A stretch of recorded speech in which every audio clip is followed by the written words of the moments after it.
Live, it's 12 years old. It is. Can you believe that? Our roots are starting to show. That's true. If you've ever shopped for a new home, you know, probably, I don't know, went there to look at it like most people do, but boy, it's a little tough these days. So our friends from DeRoche Realty Group and eXp Realty are offering ways to visit those potential homes without leaving your couch. Joining us now live via Skype, we're so happy that Julie and Daniel DeRoche are here with us. Nice to see you guys. Hi, great to see you. You know, this isn't unheard of. Steve, you once bought a house sight unseen. Before it was the cool thing to do, 6 years ago, I had gone back to New Mexico, couldn't find a place up here, and then bought a house by only touring it on FaceTime. But guys, now here we are, and that doesn't sound as odd anymore. Are people really starting to do FaceTime showings? They are, and actually, like you, Steve, we've been doing them for a while with people that live out of town, people buying second homes. So it's really not new to us. We're just using it a lot more often right now. And it's crazy, but some of these things, too, you have to understand, technology is so advanced now. So if ever a time for this to happen, we're sort of set up for it because they have things like 3D virtual walkthroughs that you can have folks do so that they actually feel like you're kind of exploring the space without ever being there. We're looking at it right now. It looks really incredible. Oh, you guys, this is amazing. Yeah, we've been doing those 3D tours for a while now. They're super interactive. Like you could literally walk up to the appliances and check them out, look out the windows. It's pretty realistic. It really is.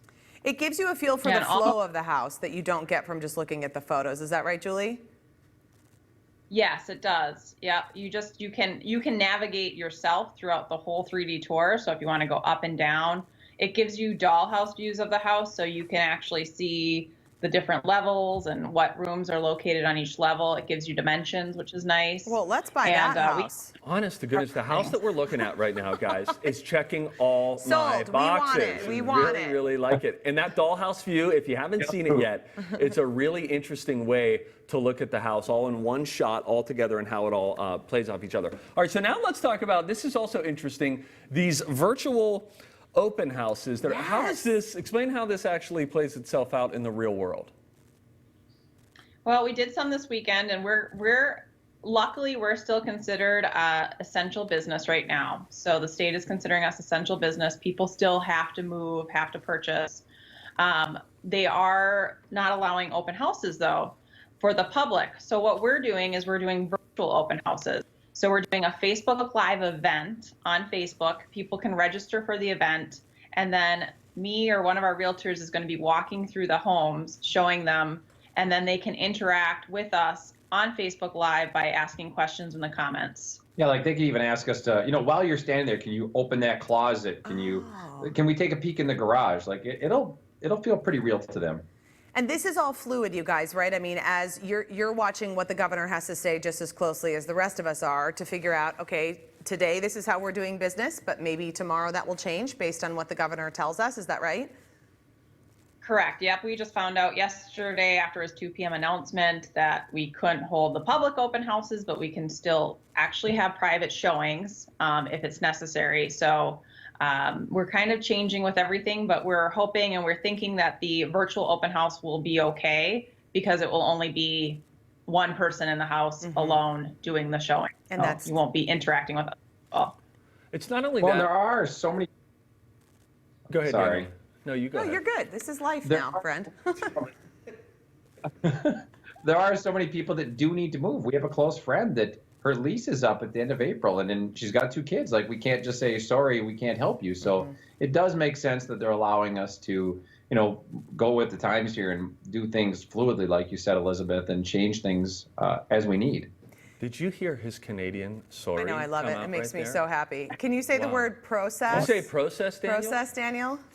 That's my favorite. Process? Yeah, that's my favorite Process. Canadian pronunciation. Sorry Everybody about knows the that. I process. love that. Okay, I do want to ask you guys about listing because I wonder from people who are thinking, I just was talking to someone who said, we're planning on listing our house. We don't know if this is a good idea or a bad idea or if we can even do it. So what does that mean to you guys? What are you advising people? Well, we are doing listings. We can either do them via FaceTime or Zoom or Skype or anything like that. And again, we've been doing this stuff for so long this way for relocation people and all kinds of clients that want to do it this way. So we're very used to it. We have a digital, like an electronic listing packet that we can email out that they can look at, while we're talking to them or beforehand. It's so smooth, and it's amazing how long we've been using it for. So it's not even new, and it works really well. Like, people can do it once their kids are in bed and they're sitting on their couch and relaxing, and they don't have to worry about doing all the dishes because we're not going to see their kitchen. We're just going to be talking with them. That's right. But if they want to show you around and say, hey, what do you think about this light or these doorknobs, then you guys can go on a little virtual tour the other way around and say, you know what, change the lights, but the doorknobs are fine. Yeah. Exactly. We can. And it's a great time right now with everybody at home and places like Home Depot and Lowe's still being open. Yeah, that's right. Where they could start ticking off those items on the list of the things they have to do. So if people are hesitant about whether they should reach out, I think they definitely should reach out, because they're going to want to get the process going and they'll have extra time at home to work on those things. And this isn't Even our gonna last interior forever. designer, she's meeting with people remotely, digitally too, and she will still go out to someone's home if they want. They don't even have to be there. They can just leave a key. She'll go walk through the house, make a list of to-dos, take pictures, send photos of what she thinks it should look like. But she's doing all the FaceTime, Skype, Zoom walkthroughs also. And again, we've been doing this for a while, so it's not new to us. Yeah, that's right. You guys are sort of set up for this. Well, this is the new normal. Thanks to you guys for what you're doing to make these new home dreams still a reality for folks. So if you're looking to virtually buy or sell a home, both Julie and Daniel can help. Go to TwinCitiesLive.com, click on Fun for their contact information, and a big thanks to the DeRoche Realty Group and eXp Realty for sponsoring Twin Cities Live. What'll be like when we see people in real life again? I won't even